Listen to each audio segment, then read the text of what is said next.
محمد يا رسول الله يا حبيب الله رب ہمارا ہندوستان ہمارا چینو عرب ہمارا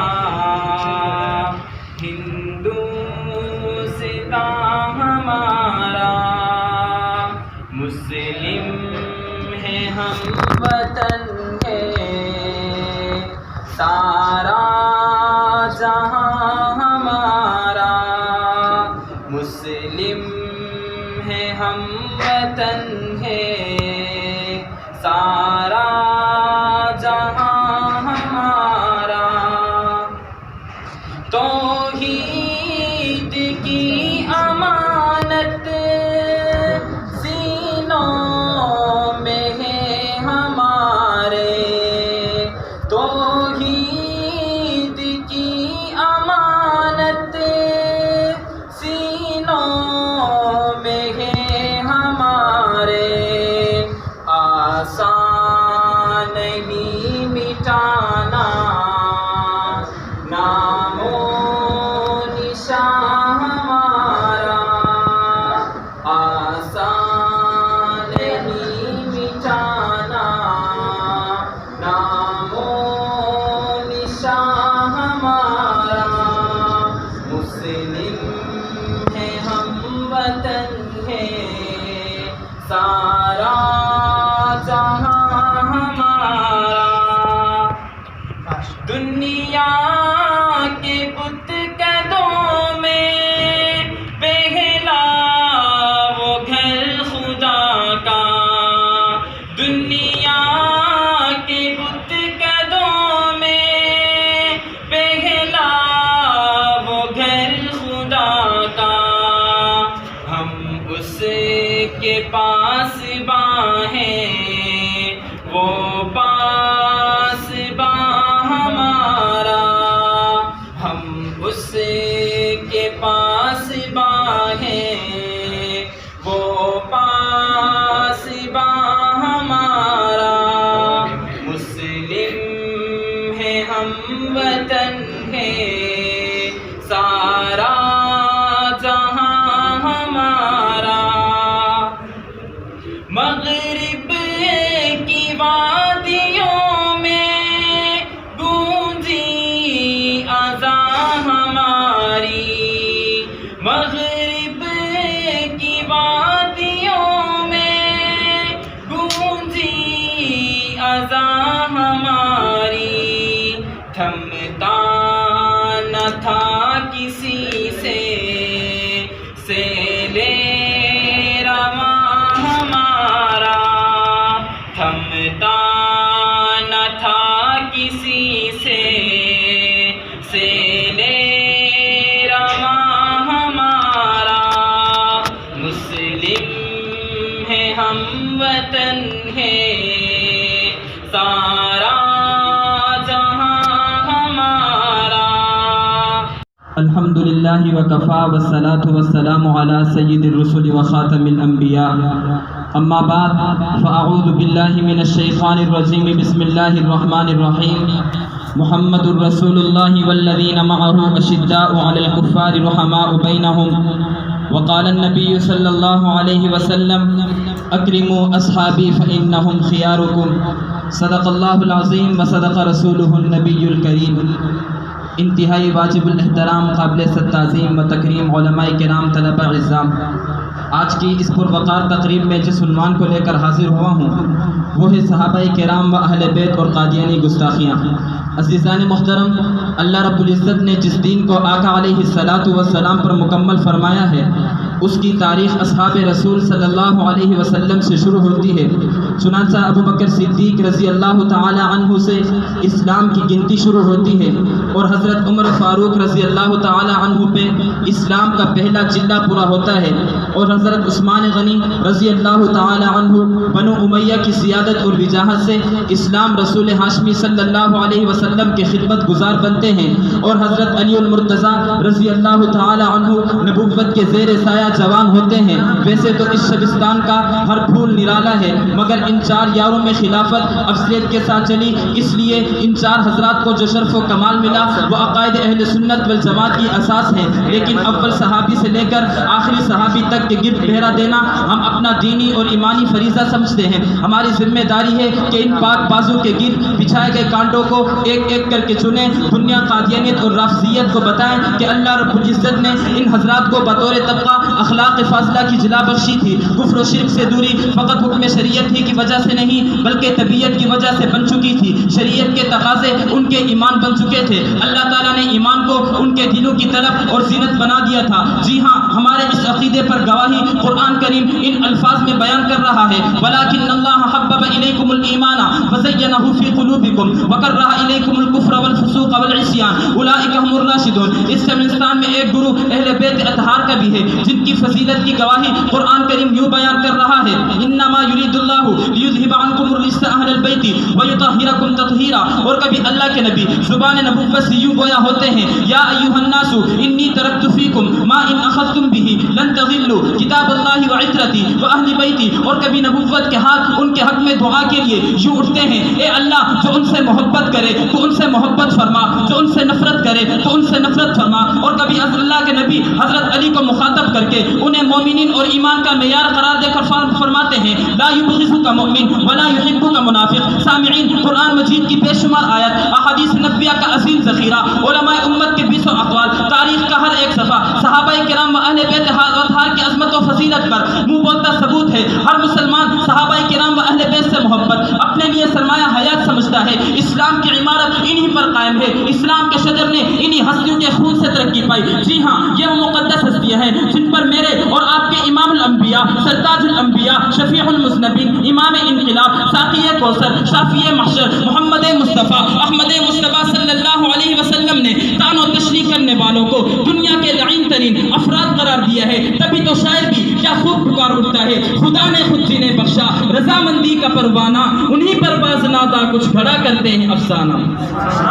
عزیزان محترم، دنیا میں کچھ ایسی بدقسمت مائیں بھی تھی جنہوں نے ایسے بدبختوں کو جنم دیا کہ انہوں نے اپنی گز گز لمبی زبانیں انہی مقدس ہستیوں کے کردار شکنی اور دشنام ترازی کے لیے استعمال کی ہیں۔ اس میں ایک بدنام زمانہ مرزا غلام احمد قادیانی بھی ہے، جس نے صحابہ کرام و اہل بیت اطہار کی شان اقدس میں گستاخانہ کلام کستے ہوئے خود کو سب سے اعلیٰ عرفہ ثابت کرنے کی ناکام واردات کی ہے۔ سامعین، اب ذرا کلیجہ تھام کر سنیے وہ ہستیاں جنہیں اللہ رب العزت نے دنیا میں اپنی رضا کے پروانے جاری کیے، جنہیں تمام خلائق میں بعد انبیاء افضل ترین کہا گیا، جو رسول اللہ کے شدائی اور فدائی تھے۔ آج کا ایک غلیظ فرقہ کبھی رافضیت کے نام پر اٹھتا ہے، کبھی مرزائیت کے نام پر اٹھتا ہے، اصحاب رسول کی شان میں گستاخی کرتے ہوئے مرزا قادیانی وہ خرافات بکتا ہے جن کو زبان پر ادا کرنا تو دور کی بات ہے، ان کا تصور بھی جسم پر رونگٹے کھڑے کر دیتا ہے۔ لیکن نقل کفر نہ باشد مرزا غلام احمد قادیانی اور آگ سیاہ کرتے ہوئے براہین احمدیہ جلد نمبر 5 صفحہ نمبر 410 پر لکھتا ہے کہ جو شخص قرآن پر ایمان رکھتا ہے اس کو چاہیے کہ ابو ہریرہ کے قول کو ایک ردی متا کی طرح پھینک دے۔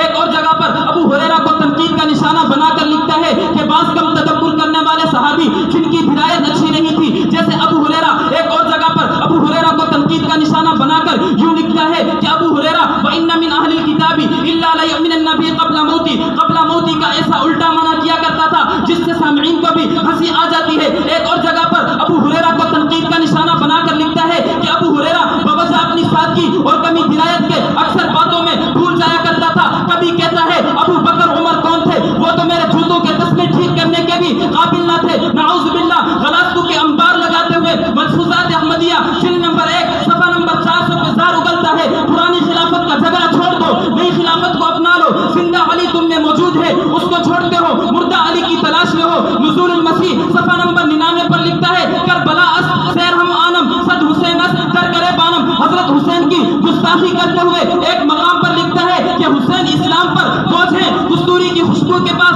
جیسے غلاظت کا ڈھیر ہو۔ اس خبیث کی خباثت ختم نہیں ہوتی۔ غلاظتوں کے انبار لگاتے ہوئے حضرت فاطمہ الزہرا رضی اللہ تعالی عنہا کی شان میں وہ حیاسوز گالیاں اس لعین نے بکی ہیں جس کو بیان کرنے سے دل کی عطا گہرائیوں سے معذرت خواہ ہوں، لیکن آپ ان کی کتاب روحانی خزائن جلد نمبر 18 حاشیہ صفحہ نمبر 213 پر ملاحظہ کر سکتے ہیں، اور اس خبیث کی خباثت ختم نہیں ہوتی۔ پھر بھی لکھتا ہے کہ ام المؤمنین کی اصطلاح جو صرف آقا علیہ السلام کی ازواج مطہرات کے ساتھ خاص ہے، اس ملعون نے اس کا اطلاق برپناہ دعوی نبوت اپنی ازواج پر بھی کیا ہے۔ لکھتا ہے کہ ام المؤمنین کا لفظ جو صرف مسیح موعود کی بنسبت استعمال کیا جاتا ہے، بعض لوگ اس پہ اعتراض کرتے ہیں۔ مرزا قادیانی نے سن کر کہا، اعتراض کرنے والے بہت ہی کم غور کرتے ہیں، ورنہ اس قسم کے اعتراض صاف بتاتے ہیں کہ محض کینہ اور حسد کی بنا پر کیا جاتے ہیں، ورنہ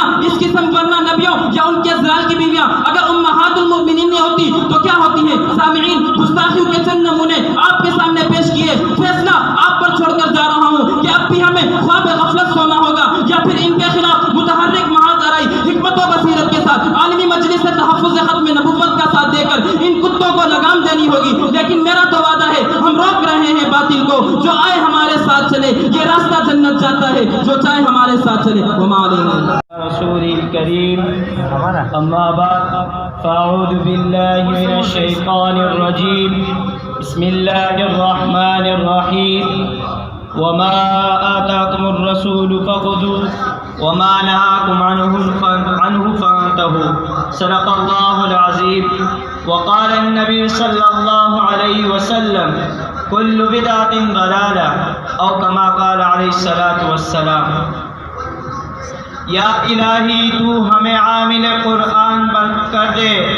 یا الہی تو ہمیں عامل قرآن کر دے، پھر نئے سرے سے مسلمان کو مسلمان کر دے۔ وہ پیغمبر جسے سرتاج الرسل کہتے ہیں، اس کی امت کو ذرا تابع قرآن کر دے۔ میرے محترم اساتذہ کرام اور میرے معزز مہمانوں ساتھیوں، السلام علیکم ورحمۃ اللہ وبرکاتہ۔ آج میں آپ حضرات کے سامنے جس موضوع سکون کو لے کر حاضر ہوا ہوں وہ ہے بدعت کی حقیقت۔ اللہ رب العزت سے دعا ہے کہ مجھے حق سچ کہنے کی توفیق عطا فرمائے، پھر مجھے اس کو آپ کو سمجھانے کی بھی توفیق عطا فرمائے، پھر مجھے اور آپ کو اس پر عمل کرنے کی بھی توفیق عطا فرمائے۔ سامعین محترم، بدعت کے دو سے دو معنی آتے ہیں، ایک لغوی اور ایک اصطلاحی۔ لغت میں تو ہر نئی چیز کو بدعت کہتے ہیں، جیسے آپ کے سامنے یہ پنکھا ہے تو اس کو بھی بدعت کہہ سکتے ہیں، لائٹ ہے اس کو بھی بدعت کہہ سکتے ہیں، بجلی ہے اس کو بھی بدعت کہہ سکتے ہیں، اور یہ جو لاؤڈ اسپیکر ہے اس کو بھی آپ بدعت کہہ سکتے ہو۔ کیوں کہہ سکتے ہیں؟ کس لیے کہہ سکتے ہیں؟ اس لیے کہ یہ میرے اور آپ کی دور کی ایجادات ہے، یہ مسلمان کے اولین دور میں یہ موجود ہی نہیں تھی، لیکن شریعت کی اصطلاح میں ہر وہ نئی چیز جس کو دین بنا کر دین سے متعلق کیا جائے وہ بدعت ہے، جس کے بارے میں آپ صلی اللہ علیہ وسلم نے مذمت کی اور اس سے بچنے کی بھی ہمیں عطا فرمایا کہ کل بدعت ضلالہ وکل ضلالۃ فی النار، کہ ہر بدعت گمراہی ہے اور ہر گمراہی کا انجام دوزخ ہے۔ سامعین محترم، آئے میں آپ کو بتانا چاہتا ہوں کہ بدعت میں کسی عمل میں بدعت کی نشانی اور علامت کیا ہے، کہ سنت اور بدعت کو پہچانے کا طریقہ کیا ہے۔ بالکل ہی آسان ہے کہ وہ کام جو آپ صلی اللہ علیہ وسلم کے دور میں نہ تھا، تابعین اور تبع تابعین کے دور میں نہ تھا، وہ بدعت ہے۔ اسی پر آپ صلی اللہ علیہ وسلم نے فرمایا کہ جو شخص ہمارے دین میں کوئی نئی چیز پیدا کرے وہ بدعت ہے۔ اسی طرح حضرت ابو بکر صدیق رضی اللہ تعالیٰ نے فرمایا کہ میں اللہ اور اللہ کے رسول کے احکام پر متبع ہوں، میں بدعتی نہیں ہوں۔ اسی طرح علامہ شافعی غرناطی رحمہ اللہ نے فرمایا کہ ہر بدعتی یہ دعویٰ کرتا ہے کہ میں سنی ہوں، اور جو اس کے مخالف ہے وہ اہل سنت سے نہیں ہے۔ اور احمد رضا خان بریلی جو اپنے فتاوی میں لکھتا ہے کہ بدعت حسنہ ہے۔ اسی پر حضرت شیخ احمد سرہندی محمد مجدد الوسانی فرماتے ہیں کہ کوئی بدعت حسنہ نہیں ہے، ہر بدعت گمراہ چاہیے اور اس سے اجتناب کرنا نہایت ہی ضروری ہے۔ سامعین محترم، آج مبتدعین یہی کویلا مچاتے ہیں کہ وہی سنی ہے اور جو اس کے مقابلے میں وہ وہابی ہے۔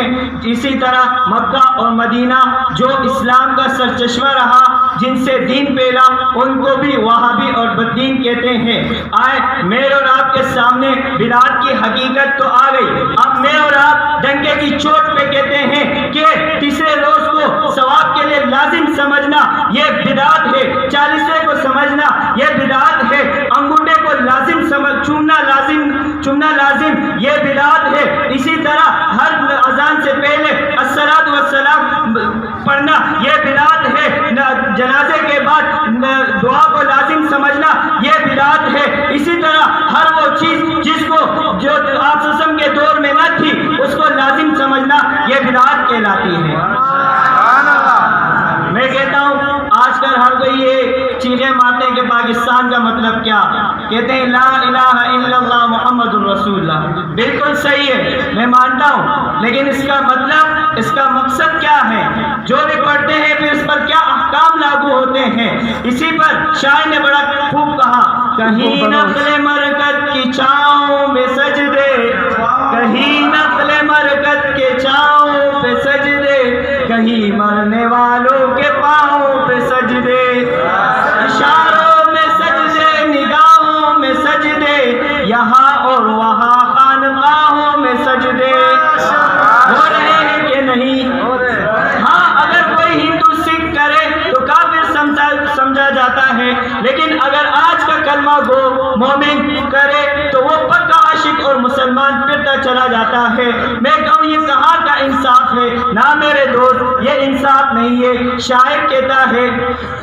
کرے اگر غیر بت کی پوجا تو کافر، کرے اگر غیر بت کی پوجا تو کافر، جو ٹہرائے بیٹا خدا کا تو کافر، مگر مومنوں پر کشادہ ہے راہیں، مگر مومنوں پر کشادہ ہے راہیں، پرستش کرے جس کی چاہے پرستش کرے، نبی کو جو چاہے خدا بن کر دکھائے، نبی کو جو چاہے خدا بن کر دکھائے، اماموں کا رتبہ نبی سے بڑھائے، اماموں کا رتبہ نبی سے بڑھائے، مزاروں پہ جائے چادریں چڑھائے، شہیدوں سے جا جا کے دعائیں مانگے۔ یہ سب ہونے کے باوجود بھی شاعر کہتا ہے اس کے باوجود بھی توحید میں کچھ خلل نہ آئے، اس کے باوجود بھی توحید میں کچھ خلل نہ آئے، نہ اسلام بگڑے نہ ایمان جائے۔ میں کہتا ہوں لیکن اگر کلمہ گو، لوگ کہتے ہیں کہ کلمہ گو مشرک کیسے ہو سکتا ہے؟ میری بات کو تشدد مت کہنا، میں کہتا ہوں اگر کلمہ گو زنا کرے تو زانی ہوتا ہے کہ نہیں؟ اگر کلمہ گو چوری کرے تو چور ہوتا ہے کہ نہیں؟ اگر کلمہ گو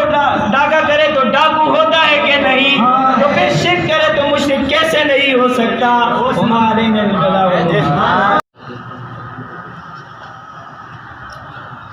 کوئی تلاش کرنا چاہے تو تلاش کر سکے نا، چن چن کے میرے ٹکڑے بری لاش کر سکے نا، تلاش کرنا چاہے تلاش کر سکے نا، چن چن کے میرے ٹکڑے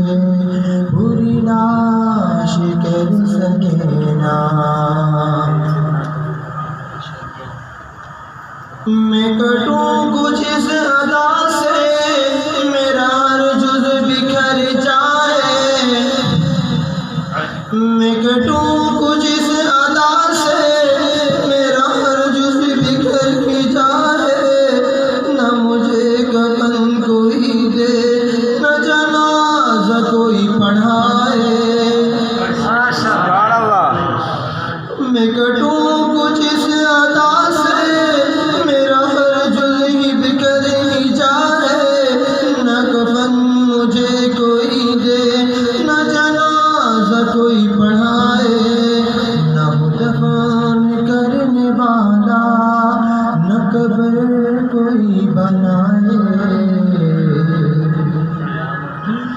نہ ہو دفن کرنے والا، نہ کوئی نہ کفن کوئی، نہ ہو دفن کرنے والا، نہ قبر کوئی بنائے، تو نشان میرا پوچھے تو نشان بتا سکے نا، کوئی تلاش کرنا چاہے تو تلاش کر سکے نا، چن چن کے میرے ٹکڑے پوری لاش کر سکے نا، میری دیکھ کر یہ حالت میرا اللہ یوں مسکرائے اور کہے میرا شہید سر سجید سے اٹھائے،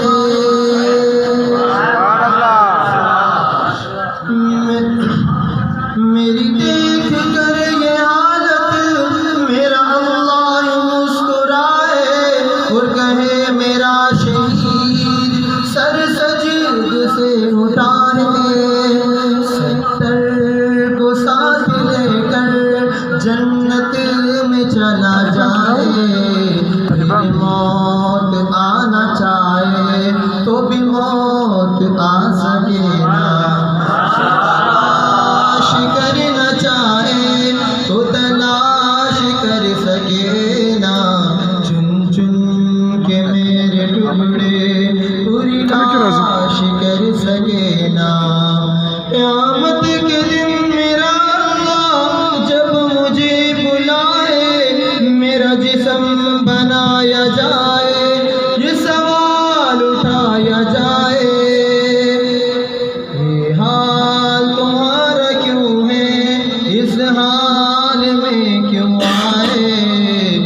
سر سجیدہ ریز ہو جائے، سب کچھ بتا سکے نا، تلاش کرنا چاہے تو تلاش کر سکے نا،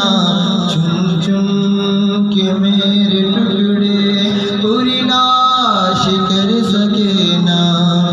جنت میں جب میں پہنچوں میرا اللہ یہ فرمائے، میرا شہید جو بھی مانگے وہ عنایت ہو ہی جائے، جنت میں جب میں پہنچوں میرا اللہ یہ فرمائے، میرا شہید جو بھی مانگے وہ عنایت ہو ہی جائے، میں کہوں مجھے لوٹا دو مقابل میں کافر آئے، شہادت میں جو مزہ ہے جنت میں آ سکے نا، کرنا چاہے تو تلاش کر سکے نا، چن چن کے میرے ٹکڑے پوری لاش کر سکے نا، اٹھا جو کوئی فتنہ ہم راکھ بنا دیں گے، اٹھا جو کوئی فتنہ ہم راکھ بنا دیں گے، ہم ختم نبوت پر جی جان لٹا دیں گے، اس ختم نبوت کا جو پہلا مجاہد ہے، اس ختم نبوت کا جو پہلا مجاہد ہے، پوچھا جو کسی نے ہم صدیق دکھا دیں گے، پوچھا جو کسی نے ہم صدیق دکھا دیں گے، ہم ختم نبوت پر جی جان لٹا دیں گے،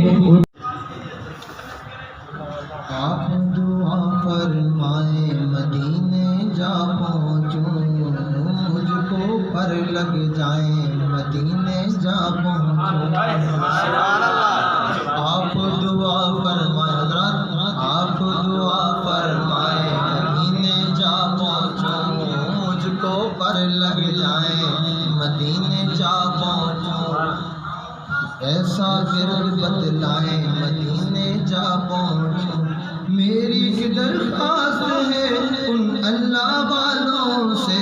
ایسا وظیفہ بتلائیں مدینے جا پہنچوں، ایسا ورد بتلائیں مدینے جا پہنچوں۔ سبحان اللہ۔